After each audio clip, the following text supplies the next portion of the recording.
Hey folks, well last night was the top 5 singing Rat Pack standards. I was afraid that this thing was going to suck really bad, but it turned out to be not quite as bad as I thought it was going to be. They dragged the show out though, didn't they? Well, I knew they were going to as soon as they took a commercial break before the first performance. They still went 2 minutes into overtime though, but this is usually the point at which they start singing 2 songs each, the top 5, but I guess they don't have time for that now. Thanks a lot, Giraud. The contestants were teased with a surprise mentor. They didn't have any idea who it was, but as Kris Allen so eloquently pointed out, it obviously wasn't going to be a member of the Rat Pack. They're all dead. Turned out it was Jamie Foxx, comedian slash actor slash musician, jack of all trades. I don't believe I've ever seen one of his movies, but I loved him in Gold Digger. Anyway, the first person out was Kris Allen. He's saying, "The way you look tonight, didn't he look adorable in that little suit?" I don't think I've ever seen him in a suit before like that. Jamie Foxx said that Kris is his #1. That's good for Kris. And that if it doesn't work out on the show, he'd like to do an album with him.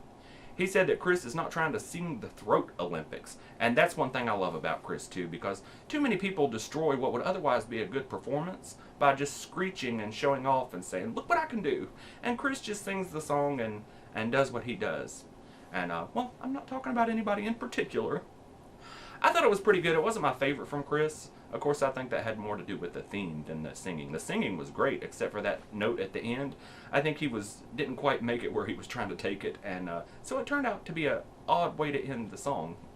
Randy thought it was his best to date. Kara said he truly is a dark horse. Paula said that his performance was near impeccable, and Simon said that it was a little bit wet. What is that supposed to mean? I don't think anybody got what Simon meant by that. Wet? What does that mean, Simon? He says it meant not dry. He said it was like taking a well-trained spaniel for a walk, and that he doesn't think Kris can win. Well, I disagree with that. I think Kris is the only one that can beat Adam, and the USA Today agrees with me. They had a whole article yesterday about how Kris Allen might win. But I am a little bit worried with him going first, though, because that's always a bad spot to be in. Second was Allison Iraheta. She sang "Someone to Watch Over Me." Allison turned 17 yesterday. So now Randy's changed his typical "you're only 16" remark to "you're only 16, 17." I thought Allison looked better than she's ever looked in the whole competition. The hair is getting a little bit darker. The hair looks nice. The dress was, well, I didn't like the dress from the waist down, but it looked better than what she's been wearing. She wasn't dressed up like a clown. I thought it was one of her best performances. I said that last week, but I like this week better than last week. The only complaints I have are still the same complaints I had last week, were the breathy thing, and when she really got into the song, I didn't understand a damn word of it, but it sounded pretty good anyway. Randy says she looks like Brittany Murphy and sings like Pink with 9,000 more octaves. Brittany Murphy? Where did that come from? Kara said that if this doesn't land her in the finals, that she doesn't know what will. Maybe it will. Paula said that it was alluring and tender. Simon said that it felt mechanical, and he's got a horrible feeling that she could be in trouble. Well, she might be in the bottom 2. Of course, we're down to like 5. Somebody's got to be in the bottom 2 or 3. I wonder if they're going to do a 2 or 3 tomorrow.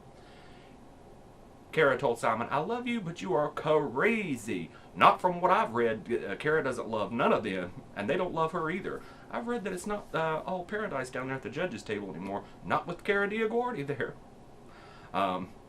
Third was Matt Giraud. He sang "My Funny Valentine." Matt said he's been looking forward to this thing for a long time because jazz is part of his life. He studied jazz in college and got a B. Well, a B's not going to be good enough for you this time, Matt Giraud. The judges don't have any more lifelines to throw you. Jamie Foxx thought it was good and forgot to give him advice. So he had to bring him back in so he could give him advice, I guess, so he wouldn't feel irrelevant. Jamie said if Matt changes the key and sings it in his full voice, he might nab #1. Oh, please. What planet are you watching this show on, Jamie Foxx? Matt Giraud has got about as much chance of being the next American Idol as I do. I thought it was a complete snooze fest, and Randy was right, it was a little bit pitchy. Kara said she didn't feel the emotional connection, but Paula did. Simon said, "Matt, I'm going to have to disagree." And you know when he gives that pause, you always know what it's going to do. He gives that little pause to work up the crowd. But you always know it's going to be good when he gives the pause. I don't know why the crowd even gets worked up anymore.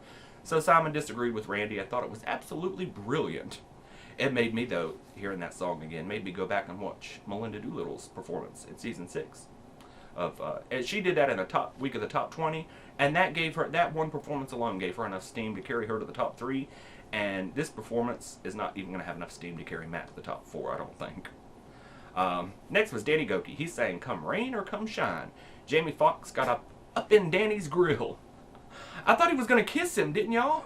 He got right up in his face. Danny said, did you smell my breath? Jamie Foxx said, it was fresh. It was fresh.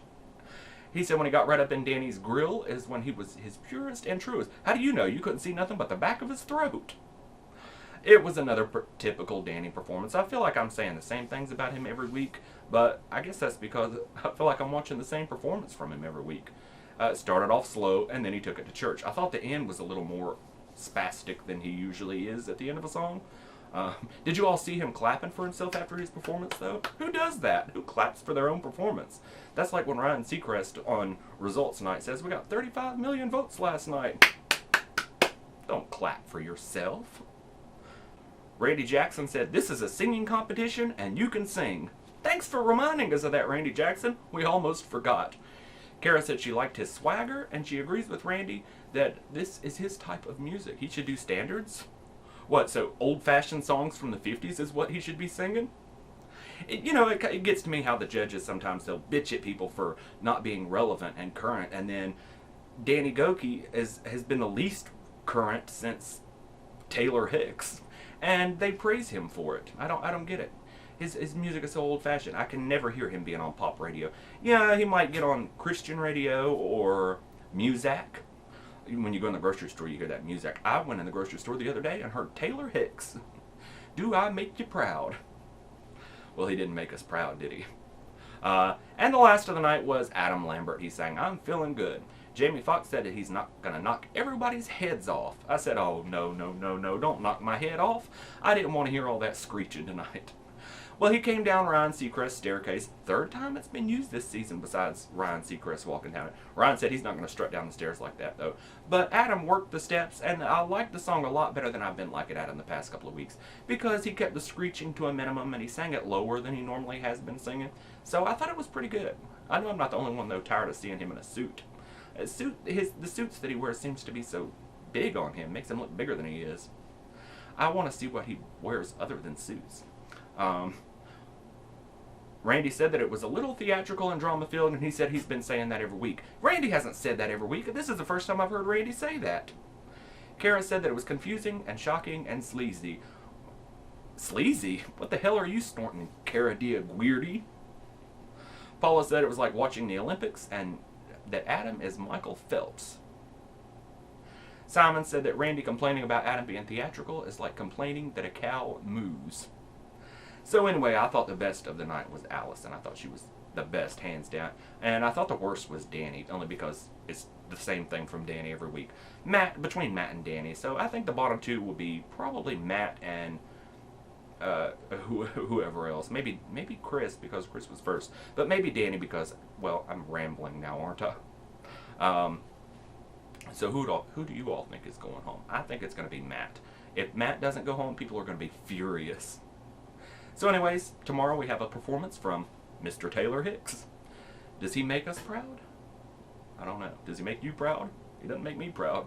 I'll see you folks later.